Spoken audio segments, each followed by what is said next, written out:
Film के शुरू होते ही हम एक फार्मर को देखते हैं जो रात में अपनी फील्ड्स के पास रिलैक्स कर रहा था। अचानक ही उसे करीब से अजीबोगरीब आवाजें आने लगी। उसने नोटिस किया कि उसका डॉग भी उसके पास नहीं था। वो चेक करने के लिए आगे गया तो उसने देखा कि कोई अजीब सी चीज उसके डॉग को खा रही थी। वो डर गया क्योंकि इतना बड़ा जानवर उसने पहले कभी नहीं देखा था। जानवर को डराने के लिए वो जोर जोर से चिल्लाने लगा, लेकिन इससे जानवर भागने के बजाय जानवर को गुस्सा आ गया और उसने जोर से पाँव मारकर यहाँ खड़ी हुई सारी फेंस तोड़ दी। जो फेंस उस आदमी के पाँव पे लिपट गई और टांग में खुबने की वजह से उस आदमी को बहुत ज्यादा दर्द होने लगा। बहुत मुश्किल से वो अपने आप को इस फेंस से आजाद करता है और आहिस्ता आहिस्ता आगे बढ़ने की कोशिश करता है। इससे पहले कि वो यहाँ से बचकर निकल पाता, उसे अपने पीछे किसी की आहट हुई। डरते हुए उसने पीछे मुड़कर देखा तो वो खौफनाक सा जानवर अपने खून से सने हुए मुंह के साथ उसे देख रहा था।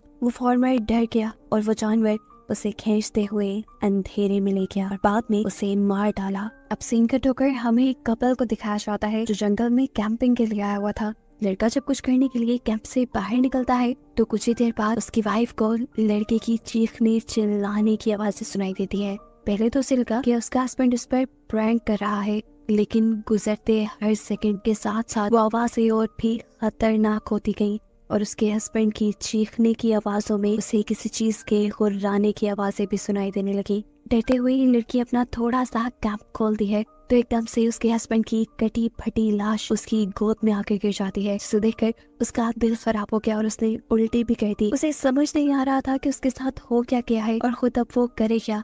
इससे पहले कि वो यहाँ से भागने का कोई प्लान बना दी, वो क्रिएचर, वो बड़ा सा जानवर अपने खून से सने मुंह के साथ उसके ऊपर भी हमला करके उसे भी मार देता है। उसके चिल्लाने और जानवर के गुर्राने की आवाज दूर दो आदमी भी सुन रहे थे जो कि कैंपिंग करने के लिए जंगल में आए थे।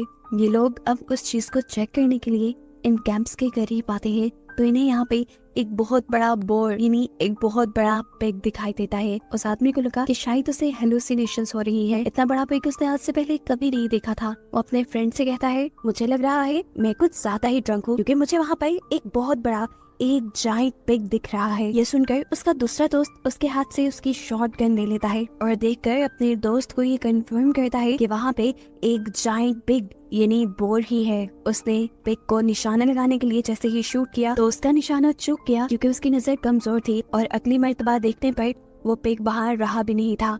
पिग के जाने के बाद ये लोग भी उस टैंक तक जाते हैं जहाँ जाकर इन्होंने देखा कि कपल की कटी फटी लाशें पड़ी थी जिनकी हालत उस पिग ने की थी और ये दोनों अब मर चुके थे। यहाँ का बाकी सामान देखते हुए केन को लगता है कि यहाँ पर 4 लोग होंगे और जरूर बाकी 2 कहीं भाग गए होंगे। वो अपने दोस्त ब्लू से कहता है, तुम जाओ जाकर शहर से मदद मांग के लाओ, मैं यहाँ पर रहकर बाकी सर्वाइवर्स को ढूंढता हूँ। टाउन की तरफ वापस जाते हुए ब्लू को अपने इर्द गिर्द से अब अजीबोगरीब आवाजें आने लगी थी। जैसे ही उसने डर कर पीछे देखा तो अब उसे वो बड़ा सा पिग अपनी लालची खूनखार नजरों से घूर रहा था। ये आदमी जान गया था कि अब वो नहीं बचेगा, इसीलिए वो टेंशन में भागने के बजाय वहीं पे रुक जाता है और वो पिग एकदम से उसके ऊपर हमला करके उसे मार डालता है। अब यही जंगल में हमें एक और कपल को दिखाया जाता है जिनके बारे में केन ने अंदाजा लगाया था कि यहाँ पर एक और कपल भी होना चाहिए। ये दोनों एक दूसरे को डरावनी स्टोरी सुनाकर एंटरटेन करने की कोशिश कर रहे थे, लेकिन तभी उनकी कहानियाँ हकीकत में बदल गई जब उन्हें अपने करीब से किसी के गुर्राने की आवाजें आई।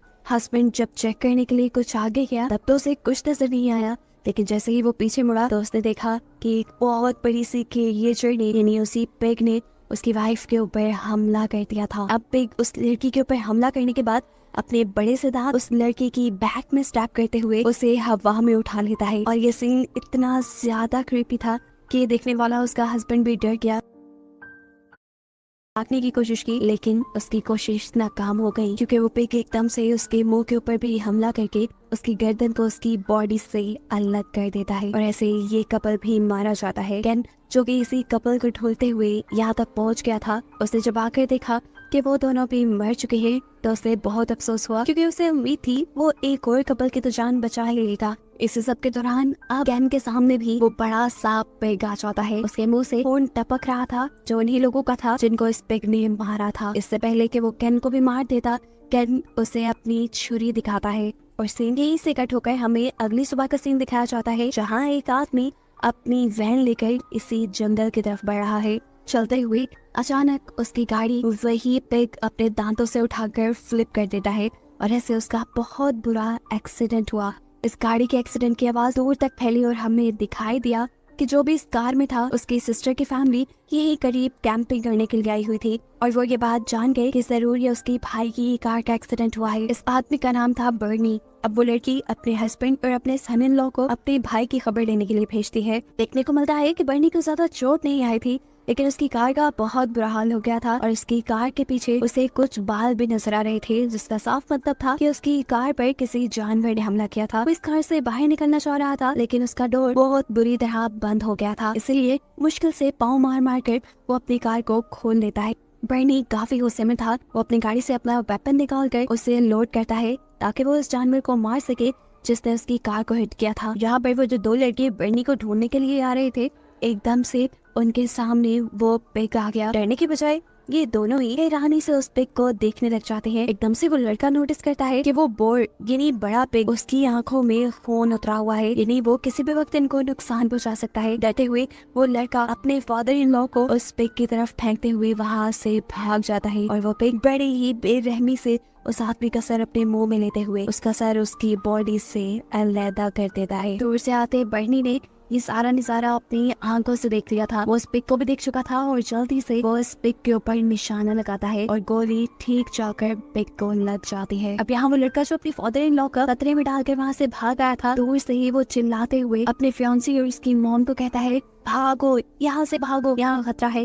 लेकिन कोई उसकी बात भी यकीन नहीं करता। वो लड़की उसे अपने डैड के बारे में पूछती है। वो लड़का बताता है कि उसके ऊपर एक बहुत बड़े बॉर ने हमला कर दिया है और वो मर गया है। लेकिन यहाँ ये दोनों खड़ी हुई हंस रही थी क्योंकि उन्हें लगा कि वो लड़का मजाक कर रहा है। लेकिन अगला ही सेकंड उनका ये ख्याल बदल गया क्योंकि पिग भागते हुए आकर उस लड़के को अपने मुंह में पकड़ते हुए वहाँ से भाग जाता है और वो लड़का उसके मुंह के अंदर ही मारा जाता है। ये सीन इतना खतरनाक था कि ये लोग पागल हो गए। वो लड़की अपने फियांसी की मौत देखकर बहुत ही ज्यादा परेशान हो चुकी थी। उसकी मॉम उसे यहाँ से ले जाने की कोशिश करती है, लेकिन जब वो नहीं जाती तो ठीक वक्त पर बर्नी यहाँ आकर इन तीनों को यहाँ से ले जाता है। वक्त बहुत कम था। अपनी जान बचाने के लिए बर्नी ने एक आइडिया सोचा और नदी को पार करते हुए फील्ड्स के दूसरी साइड पर जाने का डिसाइड किया, जहाँ दूसरी साइड से टाउन जरा करीब था। लेकिन वो जानता था कि वहाँ के रास्ते से भी टाउन तक पहुँचने में रात हो भी जाएगी। ये लोग भागते रहते हैं अपनी जान बचाने के लिए। बर्नी को ये लग रहा था कि उस बोर यानी उस बड़े से पिग को पानी से डर लगता होगा,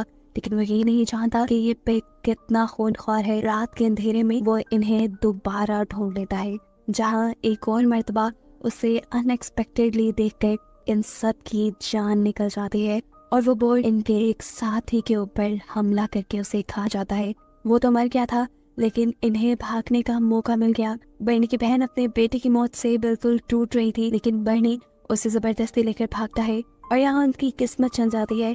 करीब ही उन्हें एक लकड़ी का बना हुआ शेल्टर मिल जाता है, जिसके अंदर जाकर ये लोग थोड़ा सा सुख का सांस देते हैं। यहाँ पर आकर बर्नी की बहन और उसकी बेटी दोनों ही टूट चुके थे, क्योंकि अब तक उन्होंने अपने 3 खास लोगों को खो दिया था इस ट्रिप में।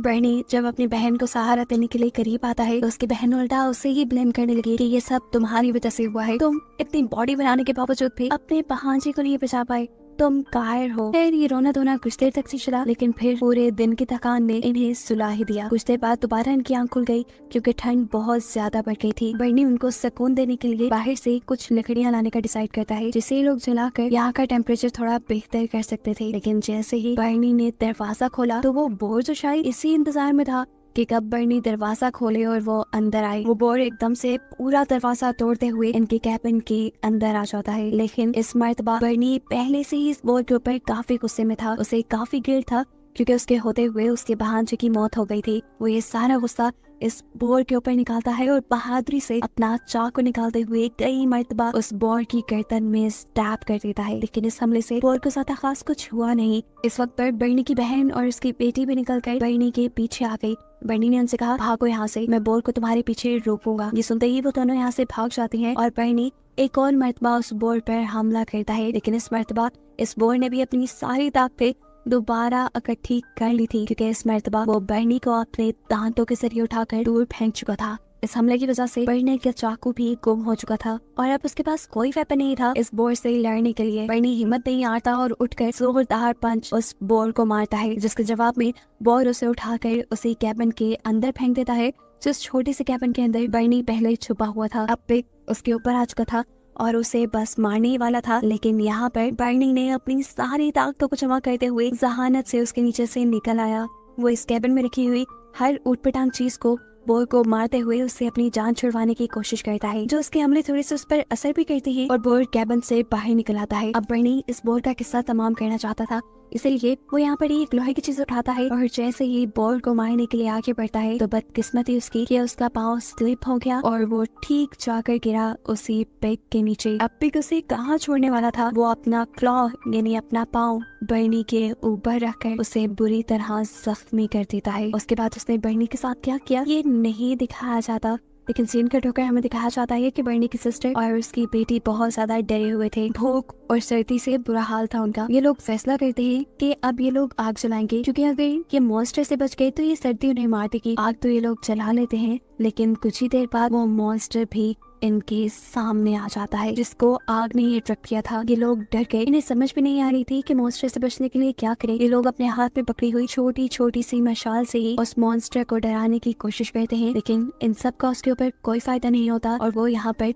बर्नी की बहन की टांग पकड़ लेता है। इससे पहले कि अब ये बोर इन दोनों को मार देता, दूर से एक तेज रोशनी इन सब की आंखों को धुंधला कर देती है। बोर भी उसी रोशनी की तरफ देखता है और वो रोशनी तेजी से आकर उस बोर को हिट कर देती है। हमें पता चलता है ये एक कार थी जिसने इन लड़कियों की जान बचाने के लिए उस बोर को आकर हिट किया था। इस लड़की का नाम था साशा, जो कि मूवी के शुरू में दिखाए जाने वाले ओल्ड मैन डैड को ही ढूंढने के लिए इस टाइम यहाँ आई थी। देखने को मिलता है कि वो बोर अब खड़ा नहीं हो पा रहा था, क्योंकि इस हमले की वजह से उसके जिस्म की कई हड्डियां टूट चुकी थी, लेकिन वो अभी भी जिंदा था। तब बर्नी की सिस्टर अपनी फैमिली मेंबर्स की मौत का बदला लेने के लिए साशा की कार से एक गन निकालती है और धड़ाधड़ का ये फायर उसके ऊपर कर देती है। ये बोर अभी भी नहीं मरता। तब उसकी बेटी उसके हाथ से गन लेती है और एक निशाना उस बोर की आंख पे लगाती है। इसके बाद हमें देखने को मिला कि वो बोर गिर चुका था, उसने हिलना बंद कर दिया था, शायद वो मर गया। ये लोग अब और खतरा मोल नहीं ले सकते थे। जल्दी से ये लोग साशा की कार में बैठते हैं और इस जगह से बाहर निकलने की कोशिश में इन्हें बर्नी में दिख जाता है, जिसके बारे में सबको लग रहा था कि वो मर गया होगा, लेकिन वो बहुत ज्यादा जख्मी था। ये लोग यहाँ से बाहर निकल जाते हैं ये सोचते हुए उन्होंने उस बोर को मार दिया और अब खतरा टल गया, लेकिन ऐसा नहीं था, क्योंकि दो जिंदा बोर अभी भी इनको जंगल से जाता हुआ देख रहे थे। और आगे इनके साथ क्या होने वाला था, इसी मिस्ट्री के साथ ये मूवी यहीं पर एंड हो जाती है।